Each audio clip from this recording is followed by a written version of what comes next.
have you ever wondered if life really needs to be this hard for most people? Take my life, for example, which I think is probably mirrored across society to some extent.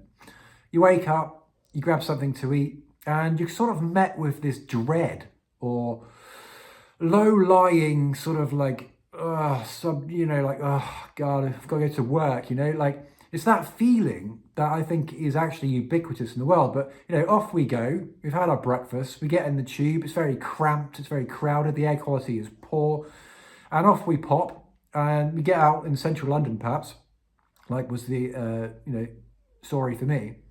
And then you're like, oh, well, I've got to spend a whole day with these people again, who some of them I like, but some of them I don't. And there's not really much in common. But, it's difficult to change your life in that situation, isn't it? Because you sort of enjoy what you do, but you don't want to have to do it to the extent that you're having to do it. Because, of course, most places, whether you can sort of become a little bit more freelance and, work from home, which is more popular now. But, for the most part, we still need that human connection, don't we, of course? And that really is the crux of the problem. Is like when you're at work, you're not really meeting new people. You're stuck in a situation that might be a dead-end job for you, or it might be, there's so many different conditions, we can't generalize. But I think this feeling of dread is quite ubiquitous now. And it's because simply there is no balance in society. There isn't enough freedom and time on our hands to actually live the life we truly want to, because there isn't enough abundance. And my definition of abundance is simply the ability to do what you want to do when you want to do it. And if we're not moving towards that, then what are we moving towards? Because it seems like at the moment we're just stagnating. We're going along on a path that's just really taking us nowhere. And instead, what's happening is we've outsourced our power to, well, psychopaths, ultimately, like Elon Musk, and just political figures who clearly have not had any intention of changing anything any time. So what we're going to get is we're going to get these smart cities, we're going to get this control structure, we're going to get CBDCs, we're going to get UBI, we're going to get a social crediting system. That's going to happen. But what I'm saying is, because we are aware of that, and that's what really this channel is about, is increasing awareness, is to create a different system. As Buckminster Fuller, the American architect, said, you never change something by fighting the existing reality. To change something, build a new model that makes the existing model obsolete. So it's not about crushing the current system, which is just 100% capitalism. It's simply about creating and co-creating with you and me together, and the whole world can come together because now we have social media, and realize that we need a balancing between capitalism and socialism. So the basic things that we need to exist, such as shelter, energy, food, and water, those things cannot be commodities. Because why? They should be human rights. Why would, in a developed civilization, why would we deny ourselves these basic things that we need to exist? Instead, we remain the only species that charges ourselves for the privilege of our own existence. And we're just spinning around on this tiny little rock in space. And I say that because we got to have the larger picture here. Like, we are the people of Earth. We are the 99.9%, bar the maniacs, the misleaders. And so clearly, if we can just empower ourselves to come together using social media, using the internet, then we can actually remove our dependence on money for survival. It's not about removing money. So often when you approach people with these sort of socialist concepts, they start thinking in black and white, and it's all or nothing. But, I say is like, why don't we just realize that together, if we were on a desert island, at no point would we start charging ourselves for all those basic things, shelter, energy, food, and water, all right? On top of that, the system that we currently have would actually work very well, I think. But what needs to operate at the foundational level of society is, of course, more freedom.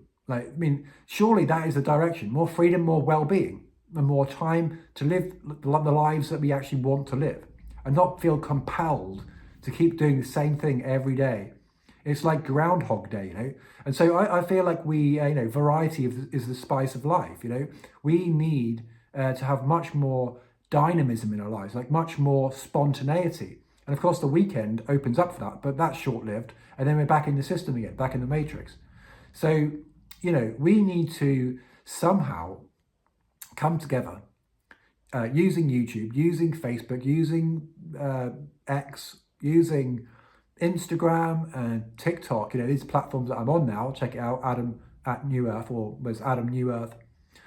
And what we need to do is see that together we are powerful, and we can all represent £1, for example, or $1, whichever currency you're using. And then, we've seen the largest channels out there. They have millions and millions of followers now. So what if everyone just contributed £1 to this new system?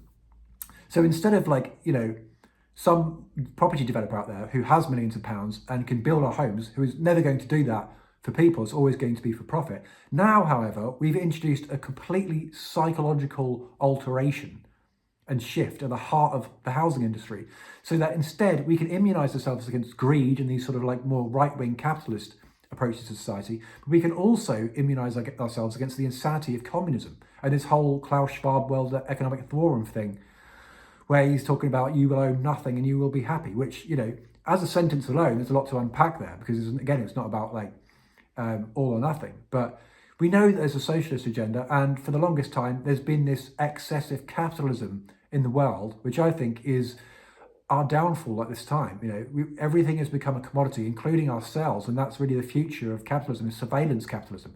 You will be one of those things in the Internet of Things, unfortunately.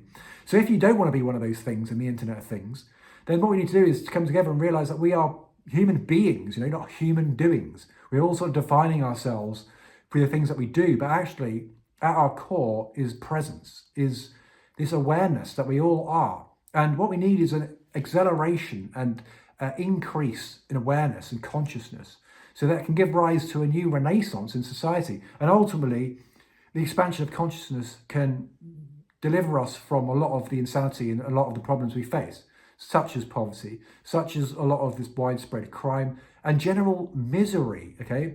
There's no reason for us to continue in this way, which is what's going to happen if we keep thinking that this change is going to come from political realms or from the new prime minister, or, anyone in that system is just entrenched in that way of thinking and they can't think outside of the box. When actually, for me, the solution is so simple, and it's simply that we need to reclaim the land, hold it in common, and dilute power through the construction of democratic co-housing projects that freely provide shelter, energy, food and water as basic human rights.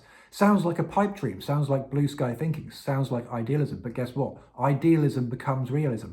Let's cast our minds into the future. What is the ideal? What is this utopia we want to reach? Because at the moment, it's just going to be, a technocracy. It's going to be the utopia, which is actually a dystopia as outlined by George Orwell and also Aldous Huxley in Brave New World. But I'd say, we are vastly outnumbering them. And I think increasingly people are coming into consciousness and realizing that, hey, we can create whatever society and live in whichever way we want to live. So that's my message in this video, is to ultimately sort of provide an option and a way out. And you can check all this out, of course, in more detail at newearth.land. So please do so, and do get in touch via the website if you are interested in learning more about that. I mean, there's so much to cover, but I can't really touch on that on these short videos. But like I say, do check it out and have a ruddy, bloody, lovely day. I'll see you in the next video.